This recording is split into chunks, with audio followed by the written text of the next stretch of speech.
the first Latin American to head the Roman Catholic Church, passed away this morning at the age of 88. It is said that his entire life had been dedicated to the service of the Lord and his Church. In the early hours of Easter Monday, Pope Francis, the pontiff who had redefined the modern papacy, passed away quietly at 7:35 a.m. local time, leaving the world in shock.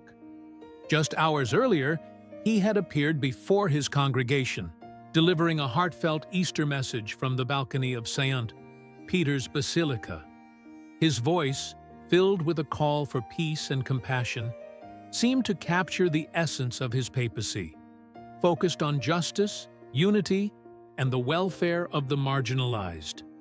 While Pope Francis's health had been a concern for weeks due to a long battle with pneumonia and complications from a past lung surgery, few expected his death so soon after his Easter address. The pontiff's decline had been swift but dignified, and despite being aware of his condition, the finality of his passing came as a profound shock to both the faithful and the world. His death marked the end of an era and the loss of a transformative leader. The moment the news broke. As the sun rose over the Eternal City, the death of Pope Francis spread like wildfire. BBC correspondent Davide Giglione, who was stationed in Rome, recalled the surreal scene that unfolded in the streets of the city. People poured out into St. Peter's Square, the vast piazza at the heart of Vatican City, moving with a sense of urgency and disbelief. Many were crying openly, their faces etched with a mixture of grief and shock. A wave of sorrow swept through the streets, and for a brief moment, it seemed as though time had stopped. For many, Pope Francis had been a constant presence in their lives, a figure of stability and inspiration. His sudden departure was not just the loss of a spiritual leader, but the end of an era. The world had known Francis as a man of humility and action. He had redefined what it meant to be Pope, breaking with centuries of tradition and carving out a space for a new type of pontificate that was more personal, approachable, and rooted in compassion. His papacy had begun with a promise to reform the Church and make it more connected to the lives of ordinary people. And in his final days, that promise had been fulfilled in ways both profound and touching. A life of humility and service. Jorge Mario Bergoglio, as Pope Francis was known before his election to the papacy, was not a man born to the heights of power or privilege. He was born in Buenos Aires, Argentina, to Italian immigrants who had fled the horrors of fascism in their homeland. His early life was not marked by religious ambition, but by an array of more worldly experiences that shaped his understanding of life and faith. He worked as a nightclub bouncer and chemical technician before joining the Jesuits, a religious order that would define his spiritual path.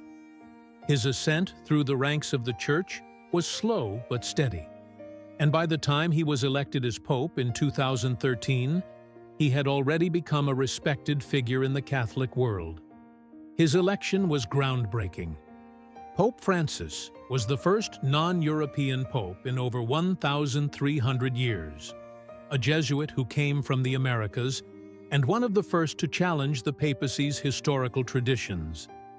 His election was not just a matter of ecclesiastical politics, it was a reflection of the Church's desire for a new direction, one that would better reflect the global diversity of Catholicism.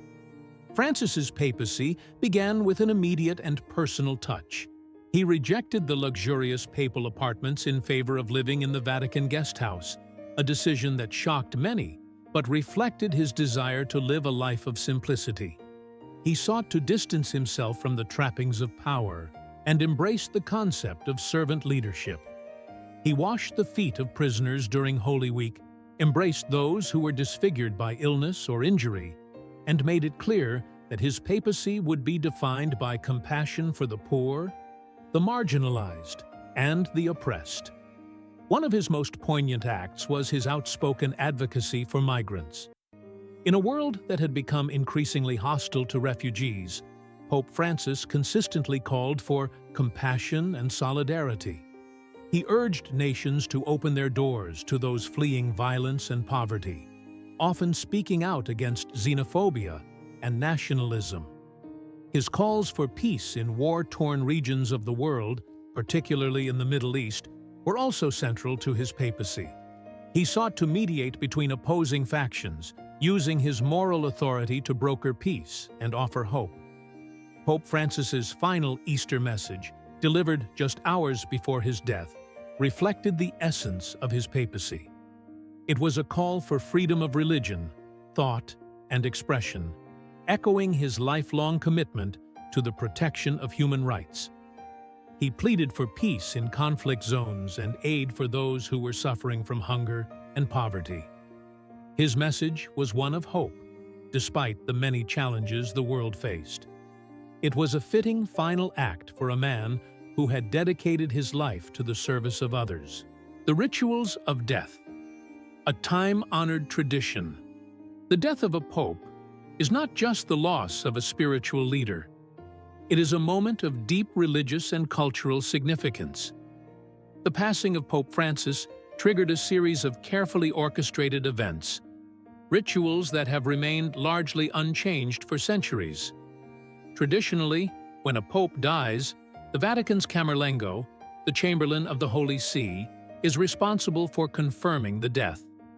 The Camerlengo approaches the deceased pope, calls his baptismal name 3 times, and if there is no response, he announces the pope's death to the world. Following this announcement, the pope's fisherman's ring, a symbol of papal authority, is destroyed, signifying the end of his reign. The pope's body is then embalmed and placed on a raised platform known as a catafalque, where it is displayed for public viewing in St. Peter's Basilica. This allows the faithful to pay their respects, offering prayers for the soul of the pope. For centuries, popes have been buried in 3 nested coffins: cypress, lead, and oak, each symbolizing different aspects of the papal office. The cypress represents the body, the lead the soul, and the oak the office of the papacy. But Pope Francis, true to his life's philosophy of simplicity, chose to depart from tradition. He rejected the elaborate funeral arrangements that had been the norm for centuries and instead opted for a simple wooden coffin lined with zinc. This decision further underscored his commitment to living humbly and authentically. Pope Francis also broke with tradition in the location of his burial. For over a century, popes had been buried in the Vatican grottos beneath St. Peter's Basilica, a sacred space where many of his predecessors had found their final resting place. But Francis, ever the revolutionary, chose to be buried outside the Vatican in the Basilica of St. Mary Major, one of Rome's 4 major papal basilicas. This choice was deeply personal. St. Mary Major held a special place in his heart. He had a profound devotion to the Virgin Mary, and the basilica was a fitting final resting place for a pope who had always sought to be close to the people. The basilica's location in the heart of Rome made it accessible to all who wished to pay their respects. In death, as in life, Pope Francis continued to serve as a bridge between the Church and the people. A global outpouring of tributes. As news of Pope Francis's death spread across the world, tributes poured in from all corners of the globe. Leaders from different nations, regardless of their political or religious affiliations, expressed their deep sorrow at the loss of a man who had touched millions of lives. European Commission President Ursula von der Leyen paid tribute to the Pope's unwavering commitment to humanity, noting how his humility and love for the less fortunate had inspired millions far beyond the Catholic Church. Italy's Prime Minister, Giorgia Meloni, expressed her sorrow, recalling the privilege of having enjoyed Pope Francis's friendship. She noted that his call for change had been a constant theme of his papacy, urging the world to confront its injustices and transform its ways. U.S. Vice President J.D. Vance, who had met with the Pope just hours before his death, expressed his heartfelt condolences, saying, "My heart goes out to the millions of Christians all over the world who loved him." In the United Kingdom, Archbishop of York, Stephen Cantrell, described Francis as both a holy man of God and a deeply human figure, witty, lively, and approachable. The tributes were not just about his role as the spiritual leader of the Catholic Church. They were about the impact he had on the world as a whole. The conclave and the future of the Church.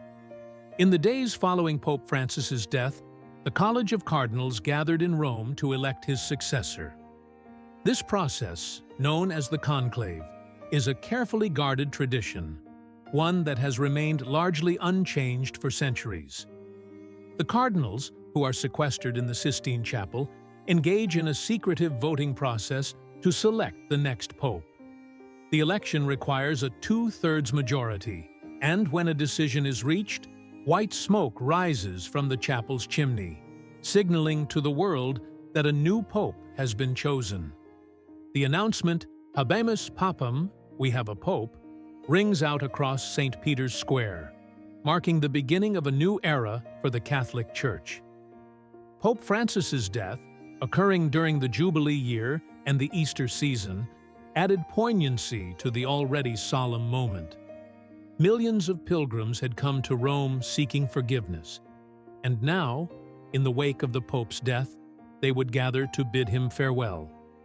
The next Pope would face a monumental task: to follow in the footsteps of a man who had revolutionized the papacy and whose influence reached far beyond the boundaries of the Catholic Church. As the bells of St. Peter's Basilica tolled in mourning, the world reflected on the life and legacy of Pope Francis. His death was not just the end of a papacy, it was the end of an era.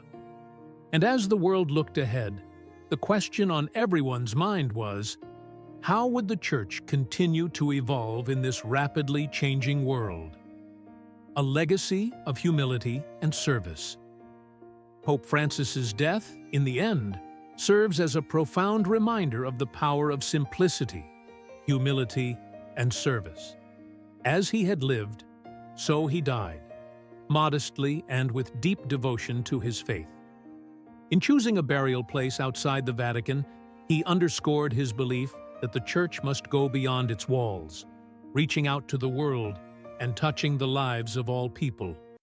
His life and papacy remain an inspiration for millions, not just within the Catholic faith, but across the globe.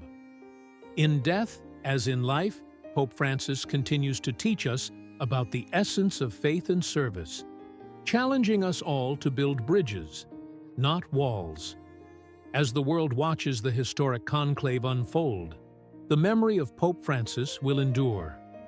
His legacy of peace, compassion, and a commitment to social justice will shape the future of the Church for generations to come.